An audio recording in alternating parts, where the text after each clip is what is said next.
Hello guys, তোমরা সবাই কেমন আছো? সবাই ভালো আছো প্রত্যেকে। তারও একটা নতুন ভিডিও নিয়ে আমি চলে এসেছি। আজকে আমাদের গন্তব্যস্থল হলো মায়াপুর। আর আমরা মায়াপুর যাচ্ছি বাইকে করে। ওখানে যাবো, থাকবো, কখন প্রসাদ দেয়, কোথায় থাকবে, সমস্ত কিছু ডিটেলস তোমাদের সাথে শেয়ার করব।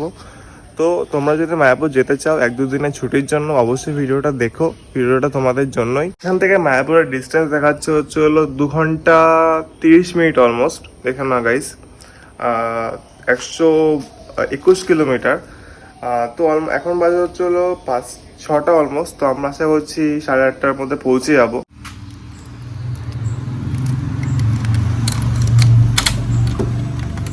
একটু ধুলা পড়ে গেছে, একটু মুছে নিতে হবে।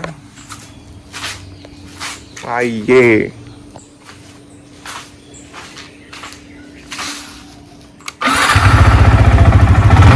তো গাড়িতে পেট্রোল নেই। ফার্স্টে পেট্রোল পাম্পে যাবো, ওখান থেকে পেট্রোল ভরিয়ে দেন আমাদের গন্তব্যস্থল মায়াপুরে রওনা হব। সো গাইজ, আমরা এখন বেরিয়ে পড়েছি। এখন উঠলাম কল্যাণী হাইওয়েতে। আর এখান থেকে মায়াপুর যেতে সময় লাগবে 2 থেকে 2.5 ঘন্টা। এই কল্যাণী হাইওয়ে রাস্তাগুলো কিন্তু গাইজ খুবই সুন্দর, বাইক চালিয়ে খুব মজা আছে। যারা এখনও চ্যানেলটা সাবস্ক্রাইব করোনি গাইজ, প্লিজ চ্যানেলটা সাবস্ক্রাইব করে দিও। অ্যান্ড ভিডিও যদি পছন্দ হয় অবশ্যই লাইক করে দিও, কারণ তোমাদের এই প্রত্যেকটা সাপোর্ট কিন্তু আমাকে সত্যিই খুব মোটিভেট করে নেক্সট ভিডিওর জন্য। আর আমরা এখন এসে গেছি পেট্রোল পাম্পে। তো গাইজ চলো বাইকে ফার্স্টে পেট্রোল ভরিয়ে নিই।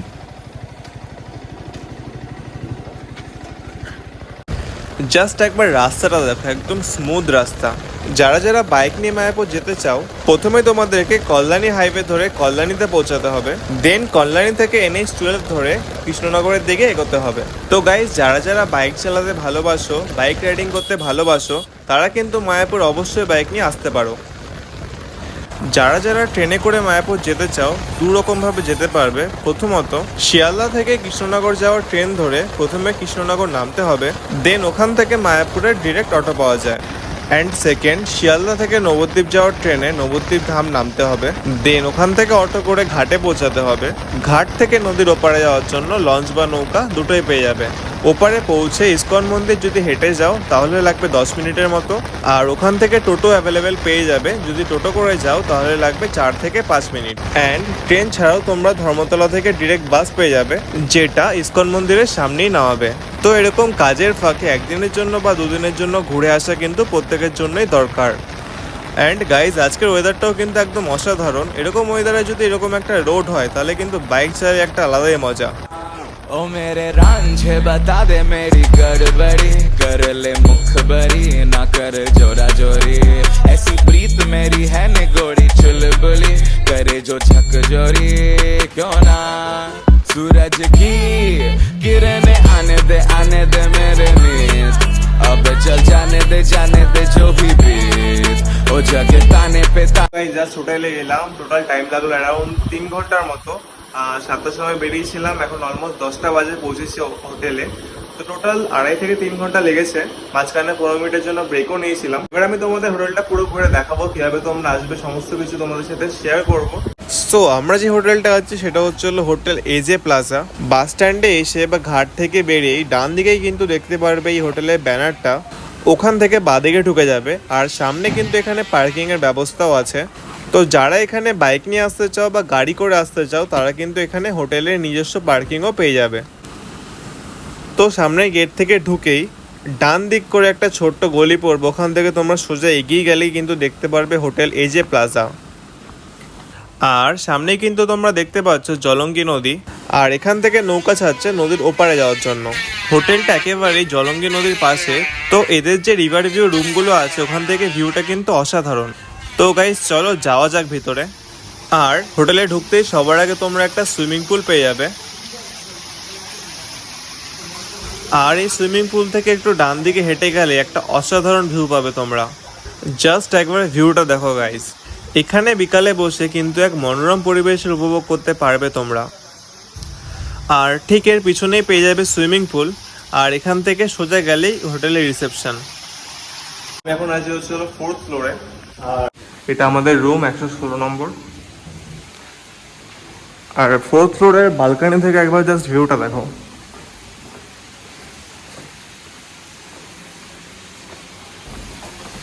সামনে গঙ্গা, আর একদম অসম লাগছে শোটা।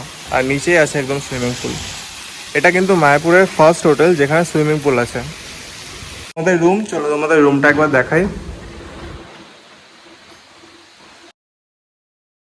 রুমটা কিন্তু পুরোটাই নিট অ্যান্ড ক্লিন। আর একটা কিং সাইজ বেড আছে যেখানে আরামসে কিন্তু তিনজন আরামসে ঘুমাতে পারবে। আর এখানে সোফা উইথ খাওয়ার জন্য ডাইনিং টেবিলও আছে। আর ওয়াশরুমটা দেখো গাইজ একবার, একদম নিট অ্যান্ড ক্লিন। ওপরে ডিজারও আছে। তো গাইজ জাস্ট ফ্রেশ হয়ে উঠলাম, এবার কিছু ব্রেকফাস্ট করে মন্দিরে যাব। আর হচ্ছে হলো আমরা ব্রেকফাস্ট যেটা করবো সেটা হোটেল থেকেই করবো। তোমাদের একবার মেনুটা দেখিয়ে দিই। আর এখানে বেঙ্গলি থালি আছে। ব্রেকফাস্টে হচ্ছে হলো Maggi, egg Maggi, bread omelette and bread jam. আর টি কফিও তোমরা এখানে পেয়ে যাবে। আর কিছু থালি পেয়ে যাবে এখানে, ভেজ থালি, এগ থালি, ফিশ থালি, চিকেন থালি। তো দুপুরবেলা তো আমরা ইসকন থেকে খাবার খাবো। গাইস এই হোটেলের রুম স্টার্টিং হচ্ছে হলো 999 থেকে আর আপ টু অ্যারাউন্ড 3000। আমাদের রুমটা ভাড়া হচ্ছে হলো 1600 টাকা নন এসি নিয়ে।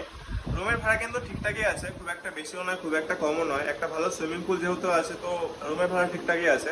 আর রুমটা তোমরা দেখলে রুমটা কিন্তু নিট অ্যান্ড ক্লিন ভালোই আছে। ব্রেকফাস্টের জন্য নিয়ে নিয়েছি ম্যাগি। আর এই ম্যাগিটার প্রাইস হচ্ছে হলো 59 রুপিস। দেখতে কিন্তু ভালোই লাগছে। তো গাইস চলো ম্যাগি খেয়ে পুলে নামা যাক।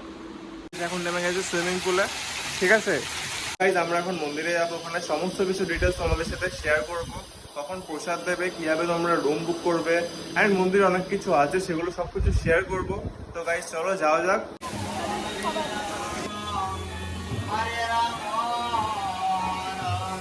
তো আমরা এখন যেখানে আছি পুরো ঝর্ণার সামনে, মনেই হচ্ছে না এক ফোঁটা গরম, পুরো ঠান্ডা হওয়া দিচ্ছে। হরে কৃষ্ণ হরে কৃষ্ণ কৃষ্ণ কৃষ্ণ